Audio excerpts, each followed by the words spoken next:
애청자 여러분 안녕하십니까. 오늘은 이 말씀으로 본 한국 역사와 세계 문명의 창조 이 강의의 제2번째 강의가 되겠습니다. 배달 조선 문명 제2번, 특히 오늘은 이 천부인 세계에 대해서 살펴보겠습니다. 이 천부인이 과연 무엇이냐? 이 한웅이 3,000명의 사람들을 이끌고 이 동북아시아에 와서 이 성경의 에덴 동산 또는 이 박달 사회를 하고자 했을 때 그 직전 지도자 환인으로부터 이 천부인 세계를 받았다고 그랬습니다. 천부인 세계를 받아서 그것을 가지고 다스리도록 했다. 이걸 보았습니다. 이 천부인 세계가 이 부자라는 이 천부인 할 때 부라는 것이 부신 또는 언약표이기 때문에 이 천부경 3일신고 참전개경이라고는 이 상구시대로부터 전해져 내려오는 이 세 가지의 하나님과 세계에 관한, 자연에 관한, 인간에 관한 중요한 이 언약의 문서이다 라고 생각이 됩니다. 이 최남선 같은 분은 이 천부인 세계는 무슨 이 청동으로 만든 거울이라든가 또는 뭐 이 구슬이라든가 또는 검이라든가 이러한 어떤 이런 물질적인 것으로 생각을 했는데, 어떤 그걸 가지고 다스린다는 것은 어려운 일이고, 이 천부인이란 말 자체가 천은 하나님을 나타내고 부는 부신 언약표이고 인은 새긴다는 것이기 때문에 하나님과 이 배달 천손족 사이에 언약을 이게 새긴 것, 나무나 이런 데 새긴 것이기 때문에 그 천부경 3일신고 참전개경이 천부인 세계라고 생각이 듭니다. 그래서 오늘은 이 천부경 3일신고 참전개경에 대해서 그 일부를 알아보도록 하겠습니다.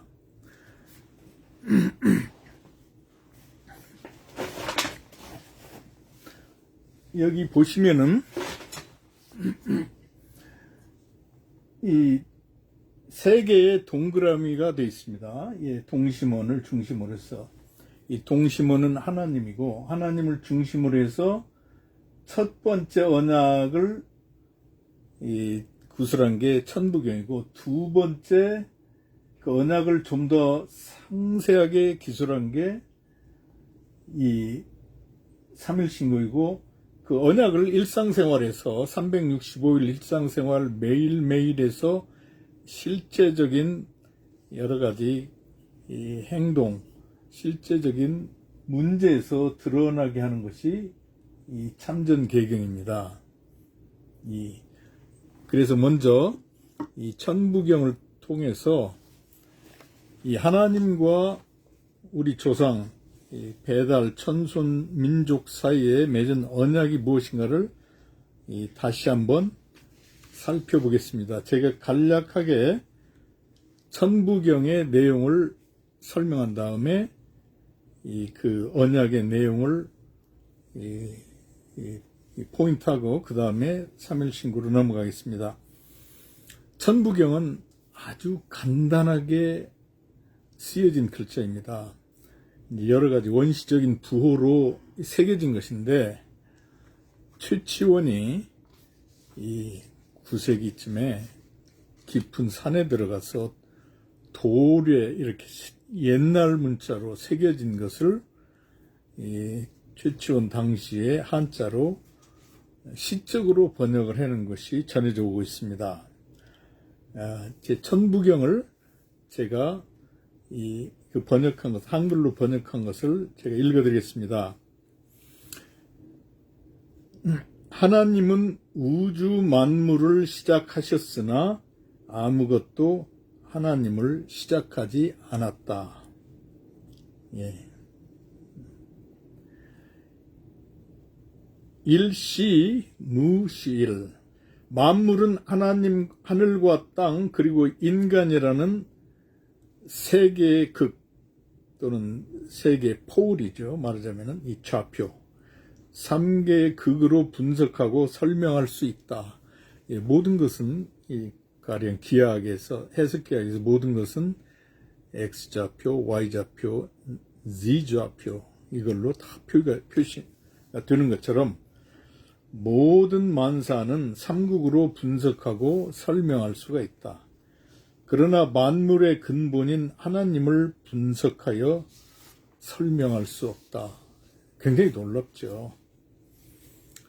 예, 하나님은 피조물이 하나가 아니기 때문에 이렇게 피조물을 우리가 설명하는 것처럼 설명할 수가 없습니다. 또 그 만물을 이 세 개의 좌표로 나눠서 삼극으로 나눠서 보는, 그리고 그 셋이 하나가 되는 삼일 통합적인 것으로 보는 것은 이 데카르트의 좌표에서 나와 있고, 파스칼이나 이런 분들도 그렇게 나누고 있습니다. 아주 놀라운, 우리 조상들은 벌써 데카르트나 이런 분들보다도 한 6,000년 전 이상 전에 벌써 이걸 다 아셨던 것입니다.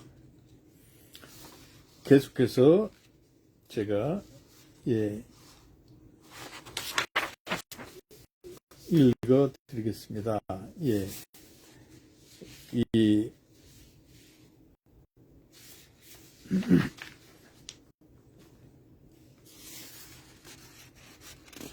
근데 여기서 특별히 이 놀라운 것은 이 천부경 내용 중에서, 천부경은 또 이 모든 것을 수리적으로 설명을 하고 있어요. 그게 참 놀랍죠. 요새는 뭐 생물학, 경제학 이런 것도 전부 이 수학으로 많이 하잖아요. 근데 이 수라는 것이 추상적이고 모든 것에 적용이 될 수 있기 때문에 이 우주의 생성, 구성, 역사가 어떻게 흘러가는가 이런 것들을 우리 조상들은 숫자로서 이거를 설명을 했어요. 그게 참 놀랍죠. 그래서 이 천부경에는 이 개별적인 실체로서의 하나님을 일이라고, 개별적인 실체로서의 땅을 또는 자연을 이라고, 개별적인 인간을 이 3이라고 그랬어요. 참 놀랍죠. 그래서 1 더하기 2는 3이 되는데, 하나님께서 땅에, 자연에, 흙에 이렇게 역사하셔서 사람이 만들어졌다. 이게 성경에도 나오지. 하나님께서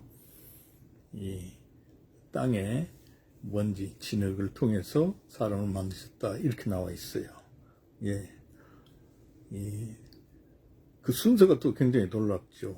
하나님, 자연, 사람.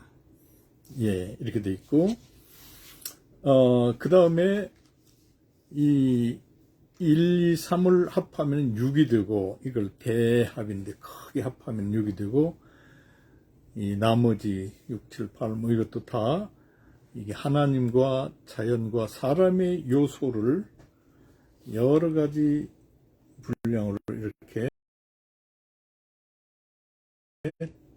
더하면은 이렇게 나온다. 또 그렇게 운영이 된다. 설명하고 있습니다. 굉장히 놀랍죠. 그렇게 해서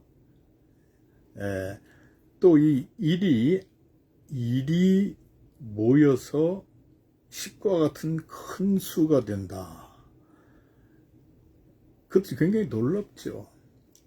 예, 일이 먼저 있고 그 일이 모여서 2도 되고 3도 되고 이렇게 많은 수가 있는 것이지, 일과 다른 여러 수가 함께 먼저 있는 게 아니죠. 이게 굉장히 아주 놀라워요. 예. 우리 조상들에는, 고대 히랍 이런 데서는 일과 다의 문제가 아주 심각했는데, 우리 조상들은 다라는 건 뭐냐? 일에서 나온 것이다. 그리고 하나가 모여서 모든 게 된다. 이게 놀라운 지혜가 사실 한글에 연결있죠. 한글의 모든 모음은 아래에 의로 되어 있는데, 이 땅을 나타내는 또는 사람을 나타내는 이도 사실 아래야가 이렇게 옆으로 집합이 된 것이죠. 또는 위아래로 집합이 된 것입니다. 그래서 모든 만물은 사실 하나님에 의해서 창조됐다. 하나님의 집합이다. 이렇게 볼 수가 있는 것이죠. 너무너무나 놀라운 생각이에요. 그런데 여기서 특히 인류 역사에 대해서 이 천부경이 이 하나님의 언약을 나타내는 게 있어요. 그건 뭐냐면은 그 사람들이 본시 본태양, 원래 사람들의 마음은, 본성은, 성품은 아주 밝아서, 밝은 것이 있어서 악망하면 하나님을, 이 밝으신 하나님을 우러러 찾으면은 인중천지일이라, 사람 가운데 하나님과 자연이 하나가 된 것을 본다. 알게 된다. 하나가 돼 있다. 그게 놀랍죠. 그러니까 사람 안에 하나님 또 자연 합일이 되어 있다는 것이죠. 이게 아주 그 하나님의 성품을 깊이 이렇게 찾게 되면은 하나님이 멀리 계신 분이 아니라 내 안에, 우리 안에 계시고, 우리 주위의 자연, 이걸 여기에서도 볼 수가 있는 것이죠. 하나가 돼 있어요, 사실은. 이것을 역사적인 사건으로서 가장 잘 나타낸 게 예수 그리스도의 십자가 사건이라고 볼 수가 있겠습니다. 성경적으로는. 십자가가 뭔가, 이 나무는 죽은 나무죠. 저주받은 나무.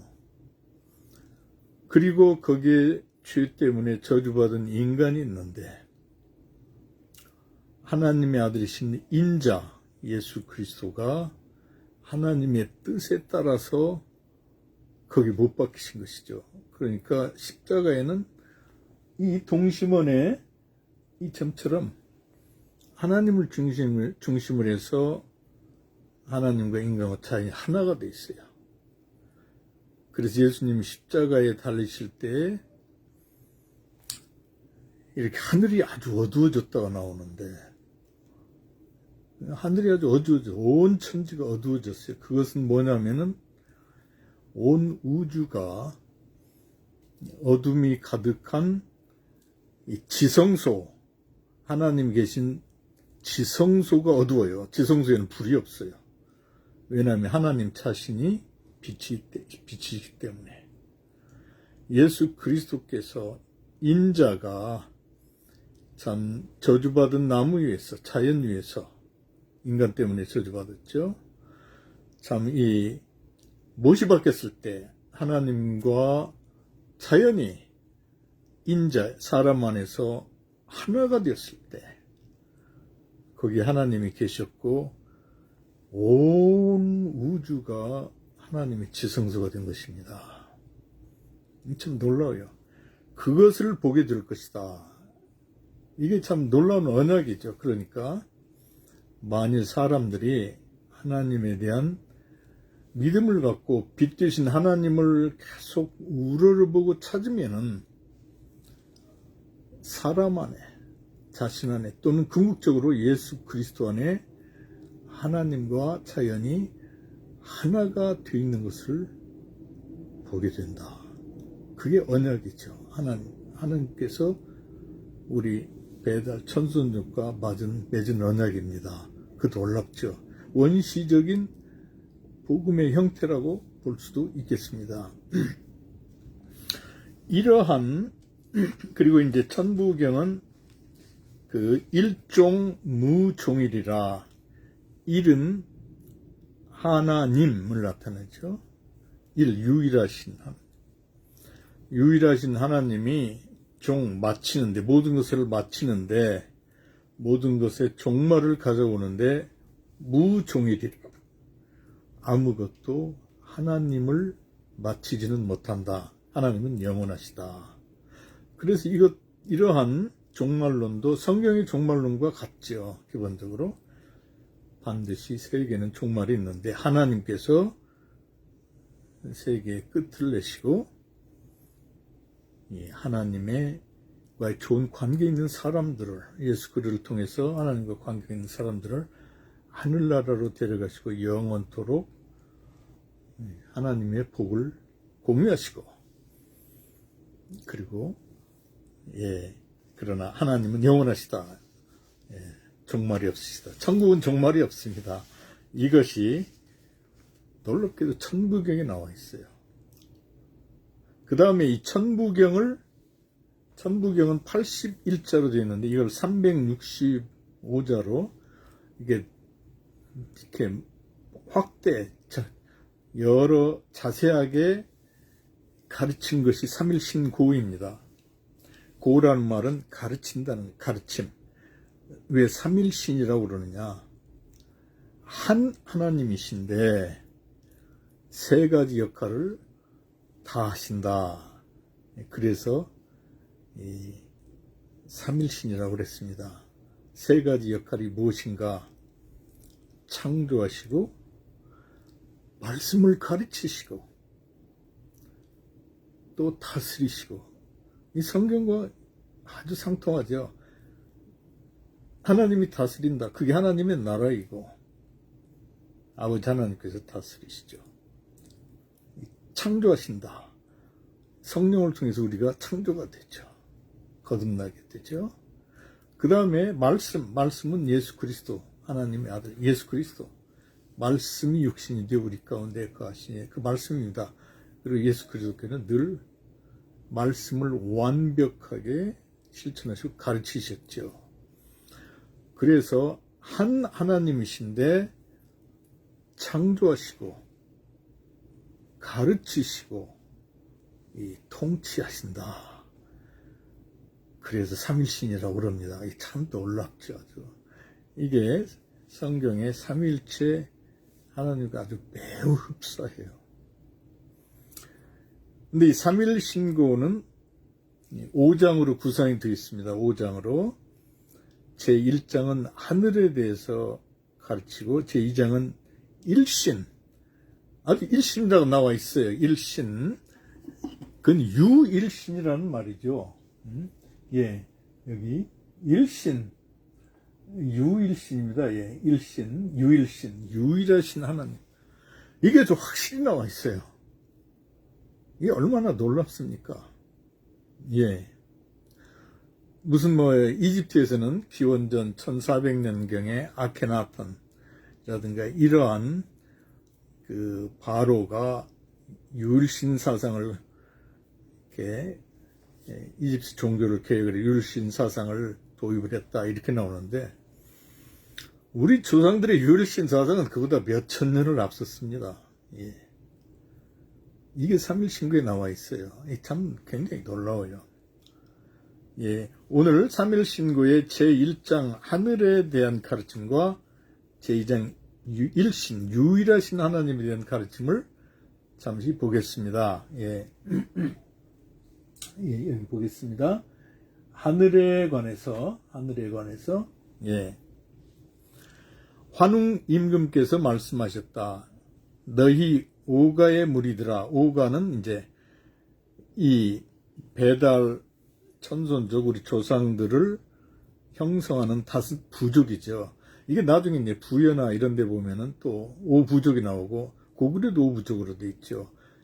부여 보면은 마가, 구가, 우가, 이 소, 그 당시에 우리 조상들은 농사도 짓고 유목도 하는 두 가지를 다 겸했기 때문에 그렇게 이 부족, 저가 뭐 이게 다 나와요. 양가, 양. 예. 그래서 이게 사실 윷놀이에 보면 이렇게 다 나와 있어요. 예. 도는 도야지, 돼지죠.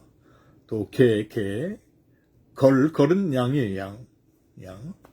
그 다음에 윷은 소고요. 물론 모는 말입니다. 예. 이게 지금도 우리가 윷놀이를 하고 있어요. 그렇게 너희 오가의 무리들아 푸르고 푸른 것이 하늘이 아니며 검고 검은 것이 하늘이 아니다. 하늘은 이런 그저 물질적인 이런 것이 아니다는 것이죠. 낮에는 하늘이 푸르죠. 밤에는 검고. 그런데 우리 조상들이 하늘로서 이해했던 것은 그보다 월등하게 놀라운 깊은 개념이었습니다. 하늘은 형상도 없고 바탕, 진료도 없고 시작도 없고 끝도 없으며 위아래도 없고 사방도 없고 텅 비어 있으나 있지 않은 것이 없고 포용하지 않는 것이 없다. 하늘에 대해서 아주 굉장히 놀라운 이러한 인식을 했던 것이 우리 조상들은. 나중에 3장에서 천궁, 하늘에 있는 궁전에서 말할 때 하늘은 하나님의 거하시는 곳이고 통치하시는 곳이다. 이렇게 아주 정의를 합니다. 아주 놀라운 것이죠. 하늘에 대한 이해가 어마어마하게 돼 있어요. 그 다음에 제2장 유일신, 일신에 관한 가르침을 보세요. 하나님은 위가 없는 맨 높은 자리에 계시며, 성경에서도 아브라함이 믿었던 하나님, The Most High, God the Most High로 나와요. 가장 높은 곳에 계시는 하나님. 예, 그 아래는 천사들이 있는 것이죠. 사람들 또는 온 피조물들. 예, 하나님은 위가 없는 가장 윗자리에 계시며 이 무한한 덕과 지혜와의 힘으로 하늘을 내셨다. 생천이라고 그래요. 하늘을 내셨다. 이게 정말 놀라운 개념입니다. 많은 분들이 하나님에 대해서 오해하는 가운데 하나님은 고대 한국 조상들이 아마 이 물질적인 하늘을, 자연 현상으로서 하늘을 의인화해서 한 것 같다. 그렇게 생각하는데 그게 아니죠. 아닙니다. 예. 하나님께서 하늘을 창조하셨다고 나와요. 예. 하늘은 피조물이죠. 피조물인데 하나님께서 인간과 거하시고 인간에게 모든 좋은 것을 주시기 위해서, 공유하시기 위해서 하늘에 내려오신 것이죠. 그게 놀라워요. 예.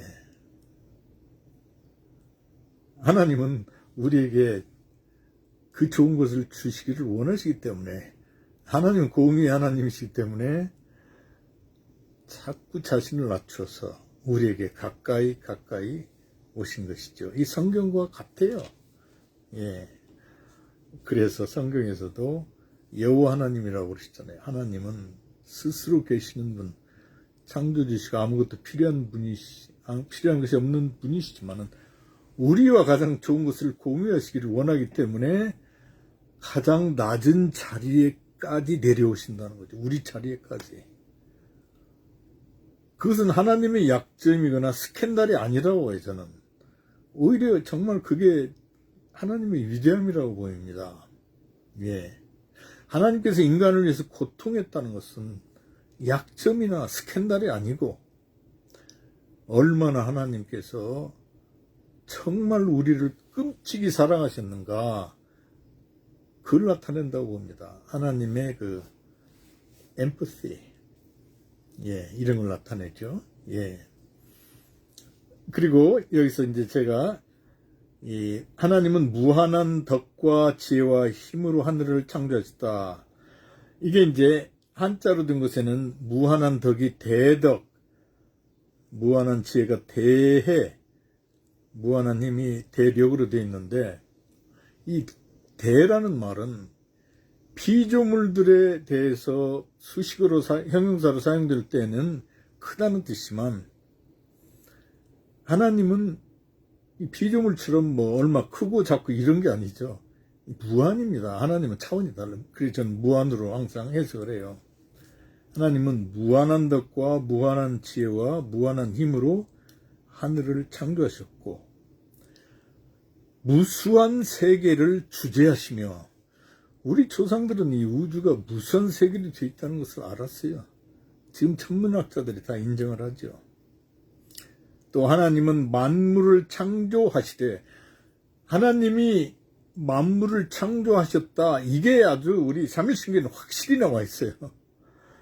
근데 고대 그리스 철학 전통에 오래 섰던 서양 신학자들 중에서는 하나님이 천지를 창조하셨다, 이것을 초기의 물질들은 창조하시지 않고 그것들은 처음부터 있었고 하나님이 다만 질서만을 주셨다, 이렇게 잘못 해석을 했는데, 우리 조상들은 벌써 약 6,000년 전에 이미 하나님께서 만물을 창조하셨다, 이걸 아주 확실히 말씀을 했어요. 이 성경과 이게 같아 놀라워요. 이사에서 이런 때 되면은, 이사에서나 이런 데에서 확실히 하나님이 모든 걸 창조하셨다, 이게 아주 의심할 것 없이 확실히 나타나죠. 근데 참 놀라워요. 하나님께서 만물을 창조하시되 티끌 하나도 새는 일이 없고, 밝고도 밝으며 신령스럽고도 신령스러워 감히 이름지어 헤아릴 수 없도다. 하나님께서 영적으로 창조하셨다. 너무너무 놀랍다, 이거죠. 그래서 감히 피조물에게 우리가 이름을 주어서 그 이해를 시작하는 것처럼, 인식을 시작하는 것처럼 그렇게 하나님께 이름을 지을 수가 없다. 이제 이러한 놀라운 우리 조상들의 세계관에서 배워가지고 나중에 노자라든가 이 도덕경 이런 데 보면은 도가 도는 비상도요, 명과 명은 비상명이라. 도라고 이렇게 우리가 이름 지어 말할 수 있는 도는 비상도이고 항상 있는 영원한 도가 아니고, 명과 명은 비상명이라. 이렇게 우리가 이름 지어 줄 수 있는 그런 이름은 항상 있는 실체의 이름이 아니라는 것이죠. 아주 훌륭한 구절인데, 이 도가의 이러한 세계관이 우리 조상들의 세계관에서 나왔다는 것입니다. 또 하나님이 무한한 덕을 가지고 세계를 창조하셨다. 이게 이제 유학에서도 덕에 대해서 많이 말하잖아요. 근데 유학도 사실 원래 우리 조상들에게 있었던 이러한 삼일신구나 이러한 것에서 배워서 나온 것이죠. 제가 왜 이런 말을 하느냐, 이것은 우리 성경과 우리 상고시대의 세계관을 보면은 그 세계관이 너무너무 위대해서, 위대한 세계 문명이라고 하는 중국 황하 문명이나 뭐 이런 문명들이 이런 데서 그 기반으로 해서 나왔다는 거죠. 사실 이 우리 조상들의 이 배달 조선 문명은 너무 위대해서 이 천진이 다 있는데 이 중에서 이제 천을 빼고 나중에 이 그 지와 인, 자연과 인간만을 주로 해서 이제 중국 철학이 많이 나오죠. 그러니까 제가 이런 말씀을 하는 것은 우리가 우리 상고시대의 이런 문명을 이 세계관을 이해하고 성경의 세계관을 회복해서 이 시대에 하나님과 자연과 사람이 어우러지는 이 정말 아름다운 새 세계 문명을 건설할 수 있다 이것입니다. 이걸 말씀드리고자 하는 것이죠. 예. 그전에는 우리 한국 사람들 자신이 우습게 여겼는데 요새는 많이 달라지고 있어요. 이제 한국이 세계 8대 강국이라고 나오죠. 선진국에 들어가고 뭐 3,000톤급 잠수함, 안창호함을 만드는데 한국의 잠수함 나도 잠수함 명가예요 이게. 독일도 는 거예요. 한국에서 만들어내는 게 아주 뭐 보통 놀라운 게 아니죠.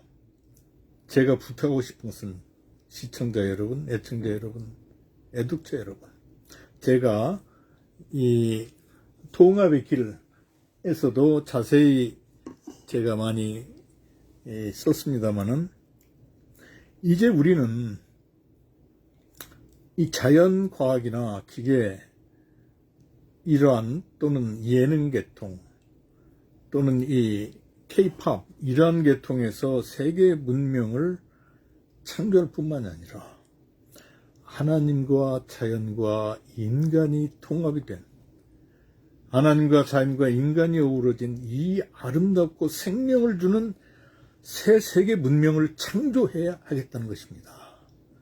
이것이 우리가 꼭 감당해야 할 하나님의 부르심이고 시대의 소명이고 시대의 정신이라고 저는 봅니다. 9.11을 보면은 하나님에 대한 신앙과 자연과학을 사용하는 것과 인간에 대한 이 관계, 이게 다 해체가 되어 있어요. 이 하나님을 섬긴다고 주장하는 사람들이 아주 그 잘못이 없는 사람들 3,000명 정도의 사람들을 가장 발달된 과학기술 문명에 한해인 항공기 이런 걸 가지고 무참하게 죽였고 그 여파로 그것을 또 무기와 모든 이런 인간적인 힘으로 분쇄하고자 전쟁들이 일어났고 또 그래서 이번에 또 아프간 사태 미군이 아프간에서 이렇게 철군을 하는데 또 아프간에 이 아주 그 정말 독재적인 이런 정권이 들어서서 많은 사람들이 부르짖고 이걸 보면은 하나님, 자연, 사람이 통합되는 통합이 길이다. 통합만이 길이다. 이게 확실해집니다. 기술 문명 가지고는 해결이 없습니다.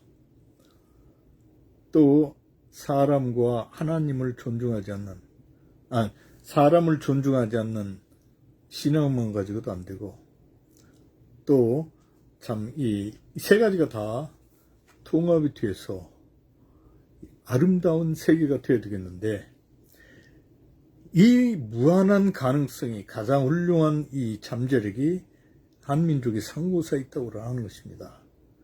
우리가 이것을 개발을 하고 요새 보니까 이 한민족과 연결된 사람들이 어마어마하게 많은 세계에 이 천손민족들이죠. 헝거리 사람들이 바로 우리 원래 한국의 조상들이 서쪽으로 이사간 사람들이라는 게 요새 다 밝혀지고 있어요. 중앙아시아에 있는 사람들, 많은 사람들, 이 카자흐스탄, 뭐 미국 남북 아메리카 원주민들 다 이 한국계 이런 조상들입니다. 그래서 우리 하나님을 섬기던 한민족은 아프리카에서부터 유럽, 아시아, 남북아메리카 전 세계에 이렇게 퍼져 있어요. 우리는 그래서 이 새 세계 문명을 하나님의 의지에서, 성령에 의해서 이렇게 창조를 해야 되겠습니다. 이렇게 될 때 우리 한민족도 잘 되고, 우리 한민족이 정체성을 갖게 되고, 세계에서 한민족의 꿈을 가지고 오는 사람들을 하나님을 통해서 다 통합을 할 수 있고, 세계를 섬길 수가 있는 것입니다. 9.11 일어난 것도 사실은 인중천지일, 사람 안에 하나님과 자연이 하나가 됐다. 예수 그리스도 안에 하나님과 자연이 하나가 됐다. 십자가 사건을 이렇게 안 믿는 사람들이, 안 믿기 때문에 그런 일이 일어났죠. 그런 점이 있어요. 제가 그래서 우리가 인중천지일, 이 하나님의 언약을 잘 가르치고 공유를 하면은 그 많은 사람들이 정말 지식을 가지고 하나님을 사랑하고 사람들을 사랑하고 세계를 평화롭게 섬기는 사람들이 될 것입니다. 감사합니다.